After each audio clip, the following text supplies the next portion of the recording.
What the heck? Is he Widwee hitting the Gwitty in front of an A320 right now? Now that hasn't really got much to do with this video, but I had to watch it, so do you. Anyway.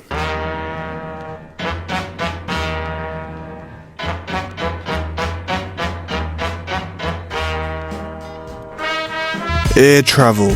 Nobody likes it, but pretty much everyone at some point in their life has to do it. And at the time of making this video, it's the middle of the European summer and just about to be school holidays in Australia, which means that we're coming into one of the busiest times in the whole year for air travel and everything related to it. You may already see those annoying Europe posts popping up on your Instagram or Facebook feed. While you're stuck at home in the cold and the rain, unless you live in Queensland of course, where it's just hot all year round, these people just won't shut up about their European holiday. But there's one part about it they won't want to talk about, and that of course is the 15 to 18 hour flight there. Now Australia is in a unique position. We are so far away from everything, which technically means that us Australians spend more time on airplanes than anywhere else in the world. And having personally spent a lot of time in airplanes and in airports, combined with the fact that I'm actually a pretty good pilot myself, of course makes me one of the most qualified people in the world to talk about this topic. So of course in this video we'll be talking about some of the best parts of air travel, some of the worst parts of air travel, and going through some of the greatest moments in Australian air travel history. So make sure your seat's upright, your tray table's stowed, and your seatbelts on, because without further ado, let's get into it. But before we get into the complete and utter chaos that us Australians have caused in, on, and around the airline industry, we have to quickly get into some of the technical shit before we get into the funny stuff. Now first off, we'll start with what is arguably the most important part about booking a flight: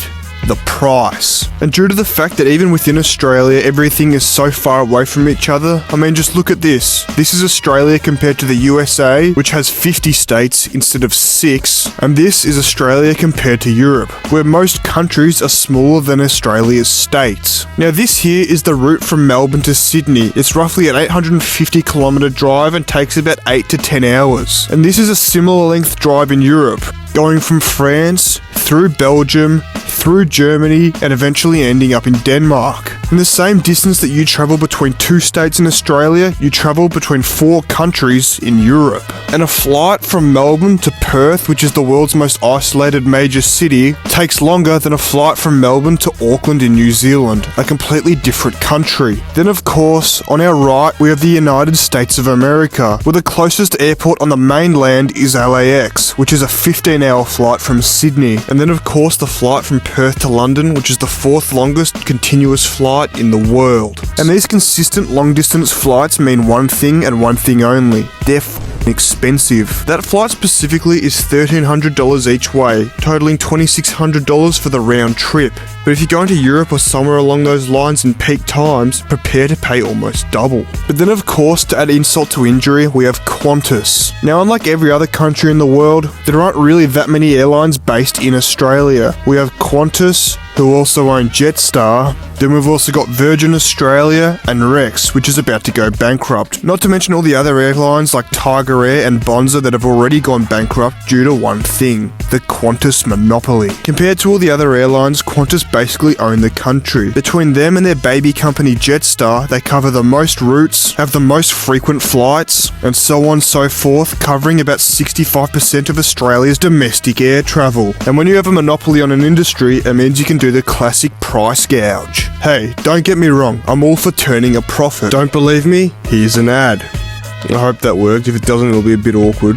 It's pretty common knowledge that in school holiday periods and around the holidays, airlines will put their prices up. It's simple supply and demand. But the most cooked example of this in recent times was last year's AFL Finals series. Now AFL stands for Australian Football League, and these finals games can have up to 100,000 people in the stadiums watching them. But for some of these finals, the winning team gets to play their next final at their home ground, which means that a lot of the time, no one knows where that game will be played, because obviously no one knows which team's going to win till after the game's finished. So what did Qantas and Jetstar do? They watched and waited to see where the next finals game would be, and then just tripled the price to any flight going into that city. Now I'm not even going to bother getting into the horrendous customer service, constant cancellation and delaying of flights, blatant disregard and disrespect for everyone who works for them, and the CEO who basically ran the company into the ground. I mean, I get that the airline industry sort of suffered during COVID, but Qantas these days is a far cry from what it once was. Anyway, it's probably time for me to stop ragging on Qantas and Jetstar, because if they decide that they don't like me, they can just put me on the no-fly list, and I haven't really got any other options, do I? They have enough on their plate anyway, with all the lawsuits, legal action, and ACCC investigations. They don't need me ripping into them as well. Now, this video's been pretty negative so far, so it's time to look at some positives before we get into the crazy stuff. Now, the first positive thing that you'll come across when traveling by air is usually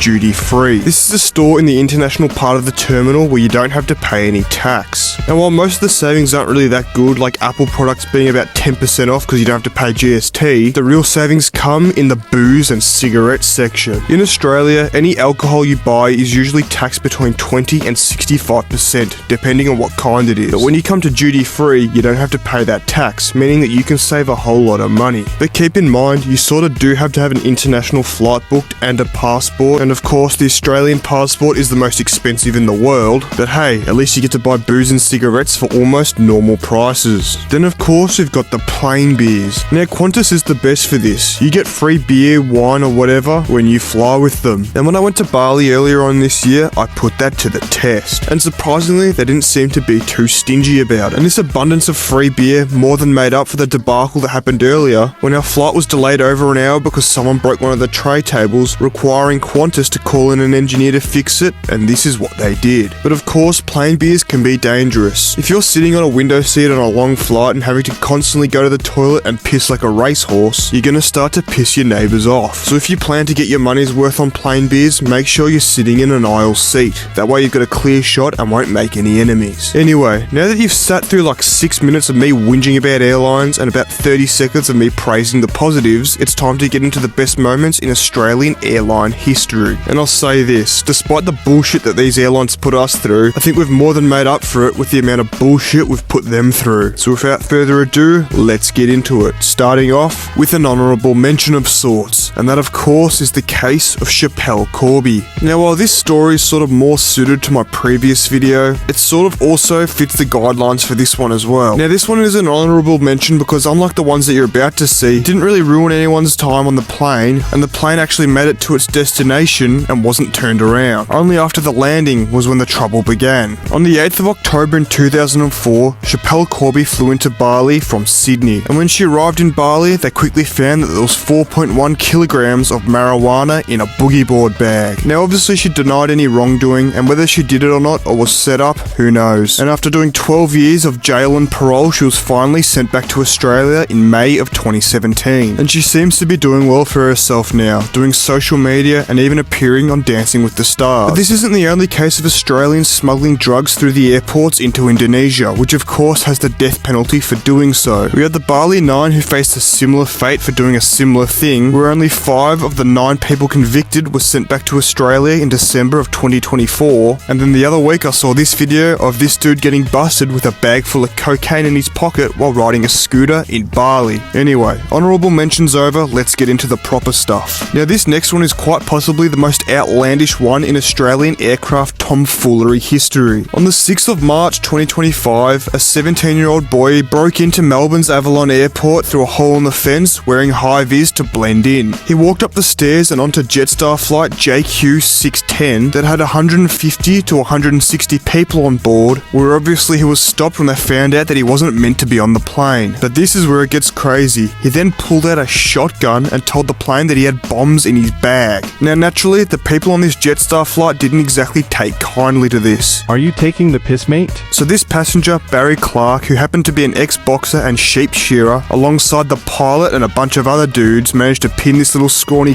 down and put him in a headlock until authorities could arrive. Naturally, he was arrested and surprisingly wasn't given bail, and these are the charges that he's now facing. This is some shit straight out of GTA 5, and Barry Clark, the pilot, and the rest of the people who stepped in to take this fuckwit down, I hope you don't have a sore back from carrying around those massive balls. Now this next one is a little bit more tame, but easily just as confusing. On the 22nd of August 2024, a Sydney to Melbourne flight had just landed, when this dude in high vis just got up out of his seat while the plane was still being towed back to the terminal, popped open opened the door, walked out onto the wing, and then jumped down onto the tarmac from the engine. Now obviously he was arrested as well, because you can't really just be doing this shit. But then this year in April, someone tried to do the same thing while the plane was flying. This was a flight from Kuala Lumpur to Sydney, and after failing to open 2 emergency doors while the plane was in the air, he assaulted one of the members of the cabin crew and was swiftly arrested by the AFP when the plane landed.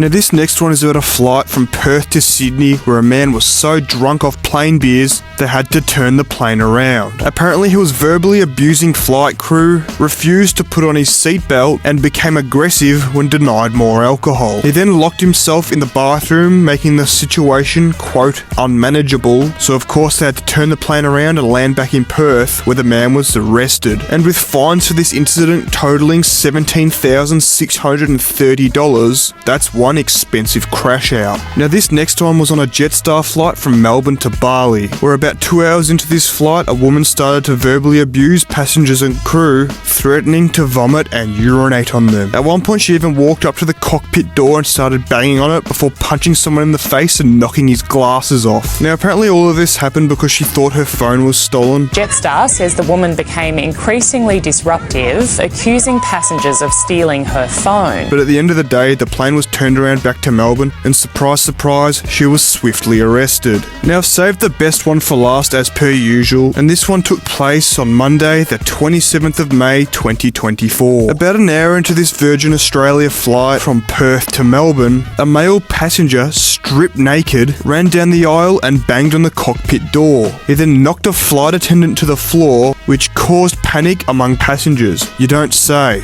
Obviously, as per protocol, they turned around back to Perth and he was arrested by 2 air marshals. Now look, I can't really explain what the was going on between any of these incidents that I've just talked about, but for some reason they all seem to have something to do with either Melbourne or Perth. Either way, I hope you enjoyed this video and maybe even learnt a thing or two about how to behave on airlines, so make sure to like, subscribe, comment and share, and I'll see all of you guys in the next video.